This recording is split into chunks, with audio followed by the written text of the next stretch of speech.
Criteria 7.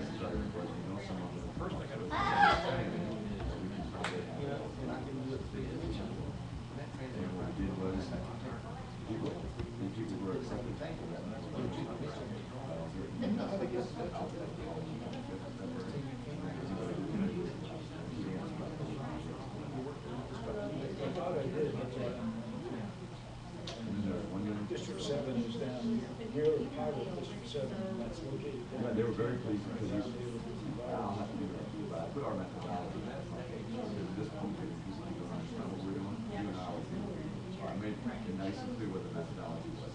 Mrs. Newman and Ms. Farrell. Time's a waste. I know. The representatives was having technical sides from his end, and he wanted to open up the meeting.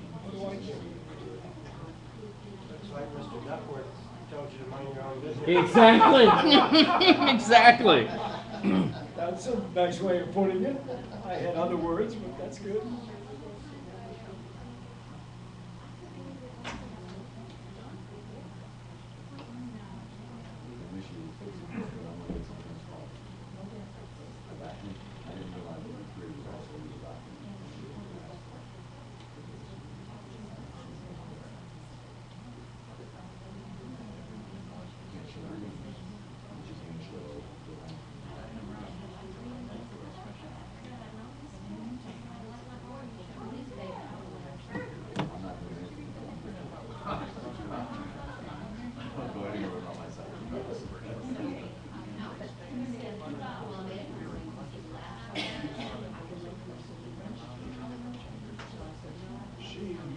I thought they spent about 6 hours when they go to all the different offices and find out what's going on.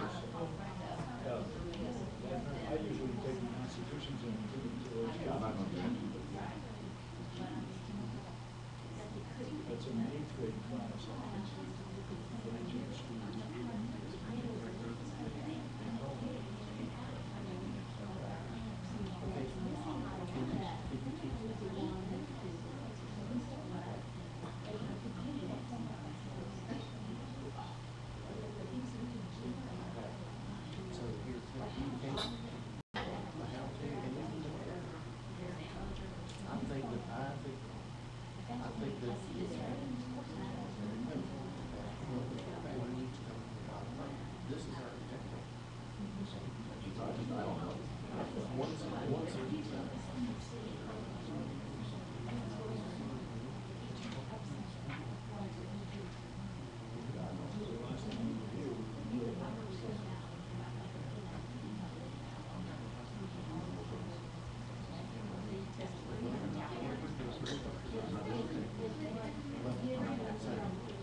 Okay, I'm going to go ahead and I apologize. What I was trying to do is Representative Smith was trying to Skype in to welcome you all and update you all. So I apologize. So I'm going to go ahead and bring us into order, and if we get him, we'll go ahead and bring him on. I think he just. Hey, Jimmy, good morning. See you later. No, he's not. Thank you all for coming. We have had a little bit of activity since we last met. One of the big things is that House Bill 133 is now in a subcommittee of the Educational Committee. Hierarchy. Exactly. It has also been introduced in the Senate as Senate Bill 760. And that was a critical piece. For those of you who know how legislation works, you've got to have a concurrent bill in the Senate. Senator Bean is who took it up. We have since also had 3 other co-signers, or co-sponsors to HB 133. One of the first obstacles we came across was the Department of Education. And the Department of Education, particularly, was Chancellor Duckworth, who basically, among other things, sat down and said, well, we're doing this. And as you can see from a response in, this is the second response to the letter that I had sent you all. I think I kind of sent an email kind of keeping you all abreast of what's been going on. The upshot is that basically DOE has identified 12 courses in science, 2 that they believe could be used to supplement a science course, particularly biology. They, when asked or pushed as to how long it would take, or how long it took to get to that point, the answer was, looks like I'm being able to. Hey, Thomas. Hey, Representative. I'm, go ahead. I am Skyping you in now, or here. I've turned you around so that they can see. Do you want to say any words as I'm just starting to brief them on where we're at with the bill right now? No, go ahead and brief them, and then we'll go on from there. Okay.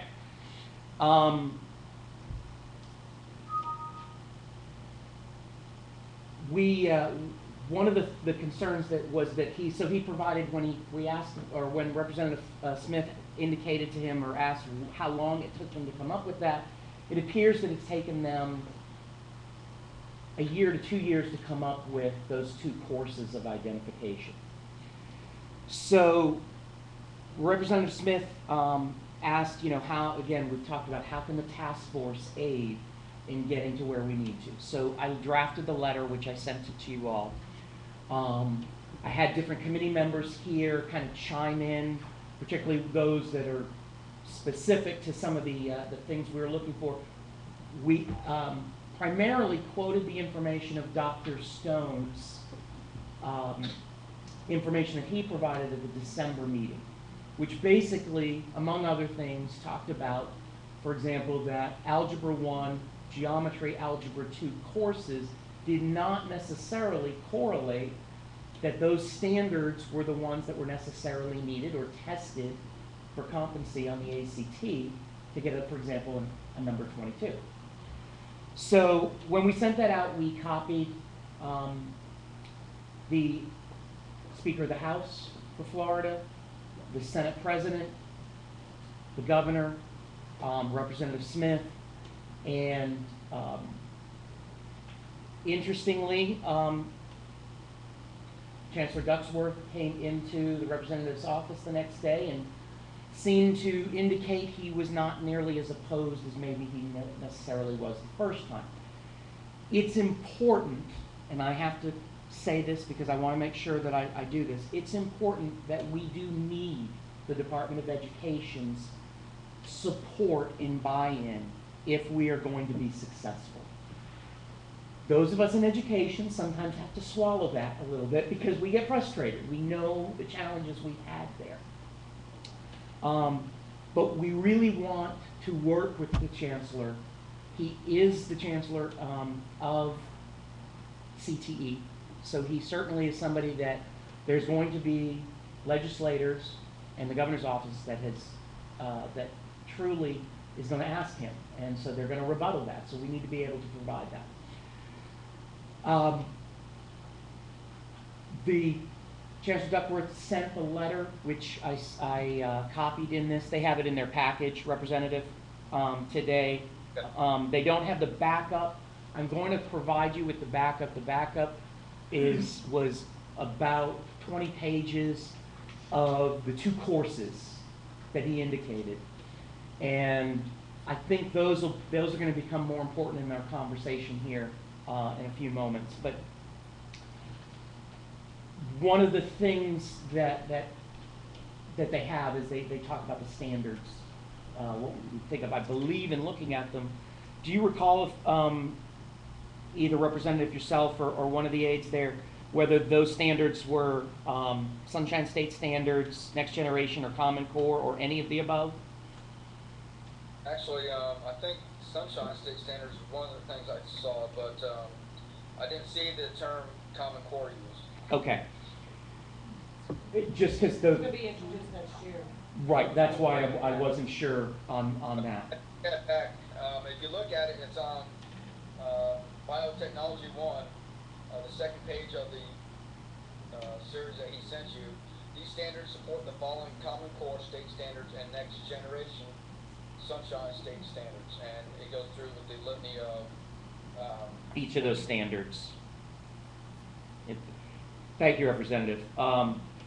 So one of the pieces that I had talked about, and one of our task force members that couldn't be here today because his daughter had a root canal, is Kelly Tyler. And Kelly Tyler, though, who, for those of you who don't know, Kelly Tyler is just a recent retired Lecanto High School principal.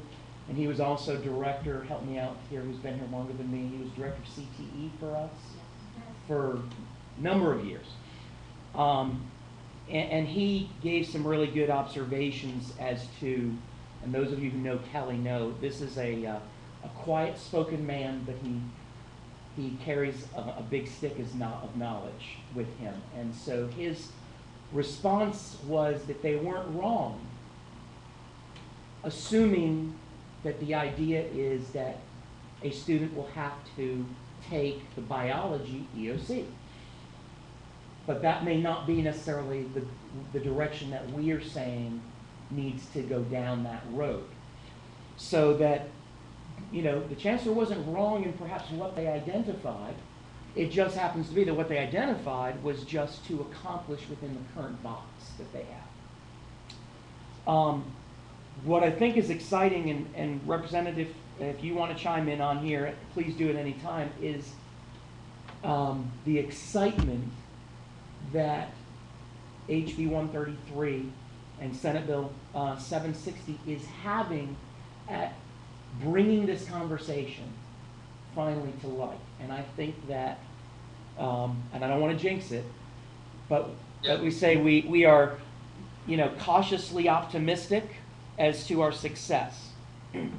Well, we should be very optimistic to success. We've talked to, excuse me as I lean in front of the camera here. Nice tie, by the way. We've talked to a list of people that are just adamantly in support of it. Between both of the political parties, yet they understand. Had conversations last night with a freshman representative, Zimmer. He gets it.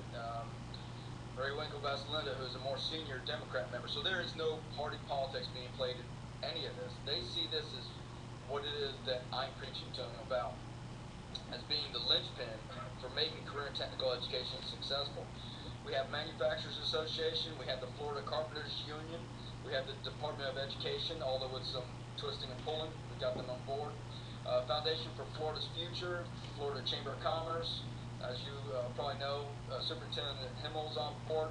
We have the Marion Regional Manufacturers Association, our local chamber, our local EDC. Parents, OPAGA is on board. Matter of fact, we just got done talking to them today, and real quick, and what was their comment, Dave? Their comment was that they were fully on board, would love to do this, and that there would be a $0 fiscal attached to this study. Wow, Which, that's going to go over well. yeah, very big in politics to say, well, we're going to do this, and it's not going to cost you anything. People always say that, but for the agency themselves to come up and go, well, we can do studies all the time, so there's no additional cost. How's the governor's office responded? Just not that I know they need it to pass it, but we certainly would like to have them either working with us, not against us. Right. Well, we met with their education people last night, or yesterday, I should say, and I know their staff who deals with this. Her name is Kim, and she has told me that she absolutely loves what we're trying to do. They're not sure where they play a role in this because, truthfully, we've taken the lead on it. There's really not much for them to do. Stand up and go, hey, attaboy. Now, the biggest thing that we've done on all this, though, is explain to everybody the need for it. And that's why they're all on board. And we have, well, really no opposition because they get the crux of what we're trying to do. Now, part of the dilemma, and you'll see those papers that Thomas gave you, if you look at what DOE has already done as far as their studies, this is why I feel we need to do this legislation. When you look at the agri-science and they talk about things about the economics of it, you have to explain the importance of economics. They don't glean the fact that you need to determine the mathematical requirements so you can find out the economic importance. They just say, well, determine the economic importance. You go to somebody else and get a study, you can determine the thing. No, we want you, or what I see and envision is have DOE look at these courses and say, you know what, if we tell them to do the mathematical requirements, they're learning the economics of it like we want to, but they're also, guess what, learning rigorous math, because for you to do, studies and reports and things like that with proper math to come up with proper answers, it has a certain amount of rigor that I think will meet the requirements of what DOE and everybody wants. Thank you, Representative. Is there, just because I'm gonna express this in a minute too, but if you can give a brief indication of how the task force has been received in Tallahassee, so that I think we can continue to understand that what we're doing here has had impact. Well, and this is where you have to understand the importance of what we're trying to do in the aspect of it. A lot of people are mad at former Governor Bush and some of the changes he made. One of the things that I keep telling people is the reason that he was able to make these changes that he did was because when you're the only one at the table with the answer, everybody listens to you. And at that time, he was the leader of the state of Florida as far as not just in the governmental position, but as far as developing the answers. Well, this task force is now the other side of it. When it comes to CTE, we are quickly being looked at as the people who are developing the long-term answers to career and technical education. So it is no longer going to be a red-headed stepchild, but an identical twin. And I say this so that we know, and those of us sometimes that struggle with former Governor Bush too, we're not necessarily trying to unmantle him, but we are, we are trying to show that we're trying to bring an argument or solutions to barriers to the table. We're not trying to work against them right now.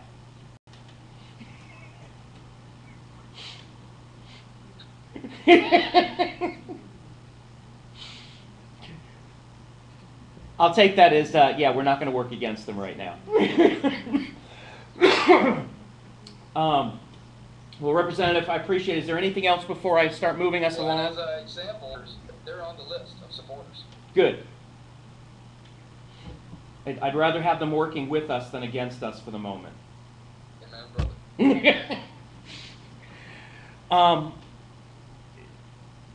One of the things that I think quickly is becoming where there's discussion, and I want to throw this out, but I do believe this is where the conversation goes, is there's two things of how now the task force starts to be of further assistance for the representative.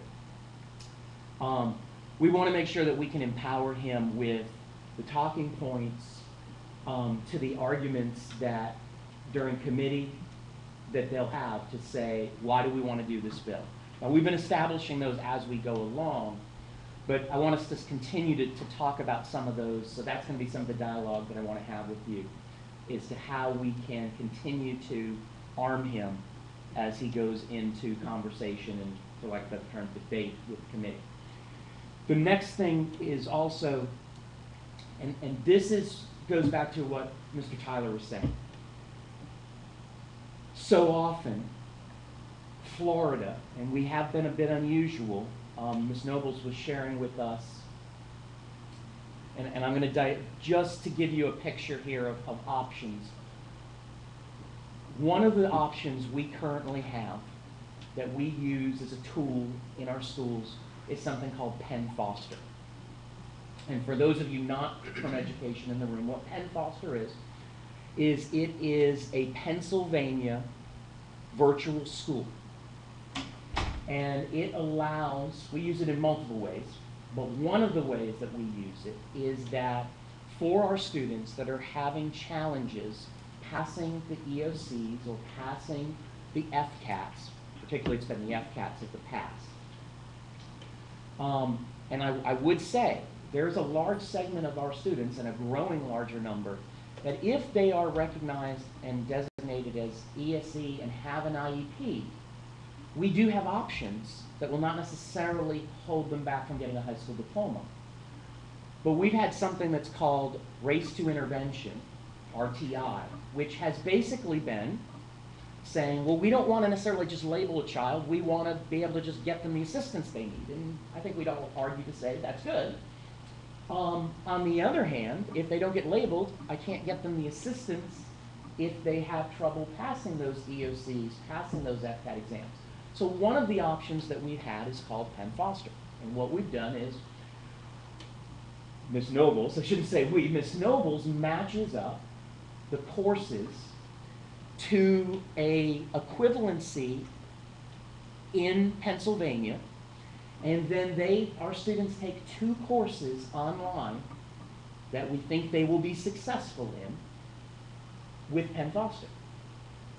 What that allows is it becomes insurance. If they don't, and we continue to encourage them to take the high stakes exam so they can get a Florida diploma, but if they don't, they can still graduate with a Pennsylvania diploma, and it's a high school diploma. It's not a GED, it is a standard high school diploma. And it has been an excellent tool. Last year, Ms. Nobles, we had how many roughly? 20, and of those 20, how many ended up roughly percentage-wise passing? We had 20 diplomas last year. We had 20 diplomas. We had 20 students. I mean, we had 40 or more students that did it. And about half has been about roughly the things. Half of the students that end up having that insurance, their weight gets lifted off of them. And they often then become successful because they know that that high-stakes exam isn't going to be the end of the world for them. In other words, it's a pathway that we provide them.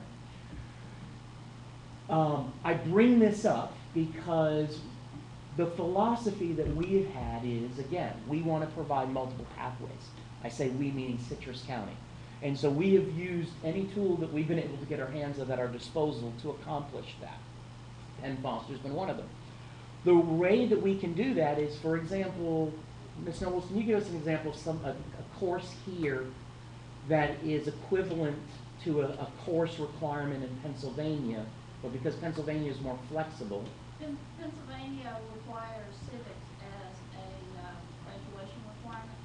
However, if a student has had American government, which is a Florida graduation requirement, they will take that. And the course the grade, the class grade, counts as the course requirement as opposed to the EOC, correct? Meaning, we don't have an EOC yet for that, so Right.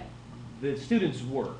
Because, for example, in Algebra 1 this year, in theory, no coursework would count towards meeting the requirement. Is that correct? I'm looking at Dr. Connors and Ms. Nobles. Cannot get credit in the course until they pass the Until test. they don't get the credit. So it is, they could pass the course, but it means nothing towards high school graduation. So Pennsylvania has options.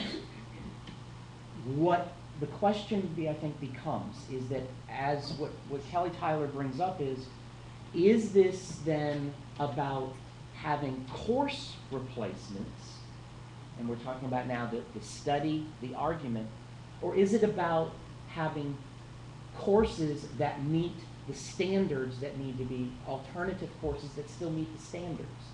So for example, if we are saying, right now, we say Algebra 1, Algebra 2, Geometry are the minimum math requirements to get through high school. But again, Dr. Stone showed us that for real job experience, what we found out was Algebra 1 and Geometry, the standards that needed to be met to get 22 on the ACT, were just taught in basically a bit of Algebra 1 and Geometry. They were the standards that were important, not the courses. So if we had a course that was, let's say, applied high school mathematics or applied career mathematics that met all of those standards, should that qualify to meet the, the requirements for high school? Now, maybe that course can be called one. Yes? And Tom, also think of the aspect of micro courses. Could there be a series of 2 to 3 courses that would also do that instead of just singularly one course? Because if you do just one course, you restrict the amount of flexibility that a student may need. And for explanation, if I could say too, that let's say welding incorporated that it met a third of the requirement, let's say towards, because it was a part of a mini math course that was a part of it that was applied towards Algebra 1. Right. And what is interesting about this is my daughter is a junior. Mhm. She